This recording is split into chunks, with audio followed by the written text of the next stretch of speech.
Hello everyone, code and কম্পাসের excel series শেখার টিউটোরিয়ালে আপনাদেরকে স্বাগতম। প্রায়শই এক্সেলে আমরা বড় ডিজিটের কোনো নাম্বার দেখলে প্রাথমিক অবস্থায় একটু অপ্রস্তুত হয়ে যাই। এখানে কত লাখ, কত হাজার বা কত কোটি টাকা আছে। সেক্ষেত্রে আমাদের একটু ম্যানুয়ালি ক্যালকুলেট করতে হয়, যেমন একক, দশক, শতক এরকম করে, যেমন ৩৫০ কোটি ৬৭,৫৩,৭৮৮ আছে। আমরা চাইলে এটাকে আরেকটু সহজভাবে দেখার জন্য কমা ফরম্যাট ইউজ করি, যে কমা দেখেও অনেকে বোঝার চেষ্টা করে যে কত লাখ বা কত হাজার আছে। বাট এটাকে যদি আমরা খুব সহজে এইভাবে প্রেজেন্ট করি, যেমন ৩৫০ কোটি ৬৭,৫৪,০০০ আছে, এটা দেখলে কিন্তু আপনারা খুব সহজেই এটা বুঝতে পারবেন। আজকের ভিডিওতে আমি আপনাদেরকে এটাই শেখানোর চেষ্টা করব, কোনো প্রকার ফর্মুলার ব্যবহার ছাড়া কিভাবে কাস্টম ফরম্যাট ব্যবহার করে এরকম বড় নাম্বারগুলোকে এরকম ছোট এবং স্মার্টভাবে প্রেজেন্ট করতে পারবেন।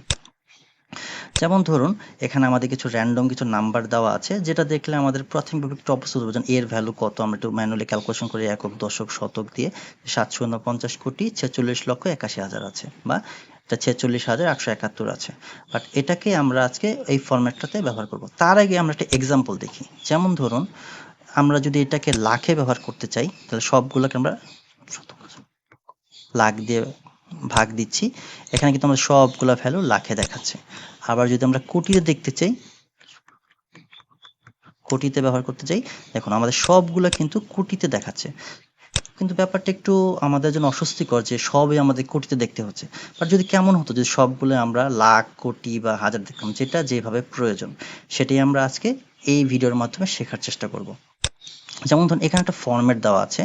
যেমন ধরুন, ১ কোটি বা তার বেশি যদি হয়, ডেসিমেলের পরে ৪টা সংখ্যা হবে এবং এটা সিতে দেখাবে, মানে কোটি। আবার ১ লাখের বেশি যদি হয়, ১ লাখ বা তার বেশি যদি হয় এবং ১ কোটির কম হয়, ডেসিমেলের পরে ২টা সংখ্যা থাকবে এবং এল দিয়ে দেখাবে, মানে এত লাখ। আর এই ২টার বাদে যাই থাকবে সেগুলোকে সে হাজারে দেখাবে। আমরা এই ফরম্যাটটাকে এখান থেকে কপি করছি, কন্ট্রোল সি। আমরা এই জায়গাটাতে এটা ইমপ্লিমেন্ট করব। এটাকে সিলেক্ট করলাম, এখান থেকে হোম ট্যাব, এখান থেকে আমরা মোর নাম্বার ফরম্যাটে যে কাস্টমে যে এখানে আমরা এটা পেস্ট করে দিচ্ছি। ব্যাস, দেখুন খুব সহজেই। এখন যেমন ধরুন ৪৬,৮৭১, আমরা যে ৪৬,০০০ এখানে কে দেখাচ্ছে, মানে হাজারে দেখাচ্ছে, ৪৬,৮৭১ এখানে ৮৭ দেখাচ্ছে। যেমন জি দেখলে আমাদের একটু অপ্রস্তুত হতে হতো কত আছে, যেমন আমরা এখন খুব সহজে বুঝতে পারছি, যেহেতু সি আছে দশমিকের আগে এটা কোটি হবে, ৬১,৪০,৯২,০০০। এটা এখানে এল দেওয়া আছে, মানে ৫৯,২২,০০০। ৬৩,৮৩,৮৩,০০০ এবং এই যে ৭৪৭ আছে, যেন কে আছে, তার মানে হাজারের কম আছে, এটা ৭০০, যেহেতু ৪৭কে সে 5 হিসেবে ধরে নিয়েছে আর কি, 0.75 হিসেবে দেখাচ্ছে। এই ফরম্যাটটা ব্যবহার করে আপনারা আপনাদের দৈনন্দিন কাজগুলোকে খুবই সুন্দরভাবে আপনাদের অডিয়েন্সের সামনে উপস্থাপন করতে পারবেন এবং বড় ডাটাকে এরকম ছোট এবং স্মার্ট ওয়েতে সবার সামনে প্রেজেন্ট করতে পারবেন। আপনাদের সুবিধার জন্য আমি এই ফরম্যাটটাকে ডিসক্রিপশন বক্সে দিয়ে দিচ্ছি। আপনারা শুধু এটা কপি করে আপনাদের ফরম্যাটে যে পেস্ট করবেন, তাহলে এটা আপনি আপনাদের দৈনন্দিন প্রয়োজনে ব্যবহার করতে পারবেন। এবং এটার একটা গুরুত্বপূর্ণ সুবিধা হচ্ছে, যেমন ধরুন এই এক্সেলে আমরা এই ফরম্যাটটা ব্যবহার করলাম, এটা একটা নতুন এক্সেল ফাইল যেখানে এই ফরম্যাটটা ব্যবহার করার নেই।